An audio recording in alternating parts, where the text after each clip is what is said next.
Affirmative advantages, overviews to those.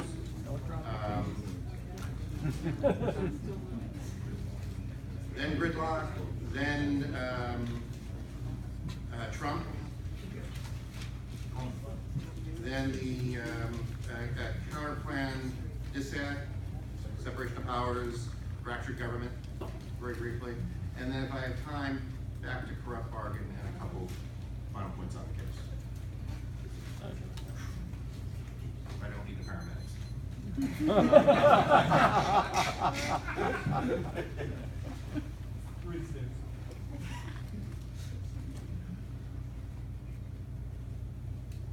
The affirmative advantages are real. The negative concedes that Congress is excluded from any role in the election of the president and vice president under the affirmative plan. That is a real advantage. And that all votes are counted equally across the country in selecting the president, and the person with the most popular votes across the country secures the presidency. Those are concrete advantages. A, they are the very strength of our country. Representative Dean Murray, Dwight David Eisenhower said, the future of this republic is in the hands of the American voter. A national popular vote for the president, where every vote counts and every vote counts equally, ensures that no one will be marginalized or overlooked in the future. B, our aggregate experience shows popular vote is the best system. Neil Pierce. Through our entire national experience, we have learned that there is no safer, no better way to elect our public officials than by the choice of the people, with the man who wins most votes being awarded the office. That is the essence of the consent of the governed. The choice of the chief executive must be the people's, and it should rest with none other than them. 3, the office of the presidency ensures stability. McCulloch, 2013, political leadership in the U.S. has been remarkably stable over the years, mostly because the U.S. presidency is such a well-designed and stable institution. 4, parliamentary form is too distant from the electorate. McCulloch again, to this day the parliamentary system is basically concerned with executive-legislative relationships. Modern government is simply too big and too involved to remain as distant from the direct control of the electorate as it was in the 19th century when most parliamentary practices were formulated. Go to gridlock. Gridlock, Schmidlock. The U.S. system, as Larry Summers said in John's 2AC, is currently unparalleled in accomplishment. Obamacare did not happen in 2007, did not happen in 2006. 32 million people were insured that were not otherwise insured. There is not gridlock that destroys the system. Let them show New Zealand having the same record that Mr. Summers set forth in that paper, and then we can, in that quote, and then we can talk. Without it, there is no argument. 2, gridlock does not stop serious legislation. Breguet and Gillespie, 2012. Gridlock slows things down, almost always a good thing, but it doesn't stop serious legislation from happening. Welfare reform, balanced budgets, defense cuts, and capital gains tax cuts in the 90s were all the product of gridlock that slowly gave way to consensus. 2, it is by design, separation of powers, world press, political parties are designed to create gridlock. That's actually a good thing. And the framers of the U.S. Constitution hoped that the checks and balances among the 3 branches of government would prevent silly laws.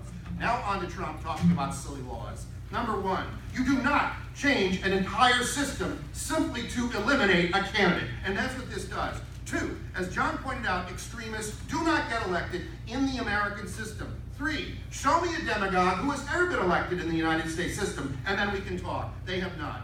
4, the numbers show Trump cannot win. They can't simply get up here and say, well, the numbers can change. They've got to show a propensity for them changing. They have not. Number 5, the Electoral College as it exists allows extremists to have more influence than they otherwise could because of the winner-take-all provision within the system. It allows and that would be under the MMP system too, where extremist members of parliament would have a vote in selecting the head of state and reap concessions from larger parties who need them in their coalition. Our plan eliminates that by taking the legislature out of any role in electing the president. Again, you don't change the entire system for simply one candidate.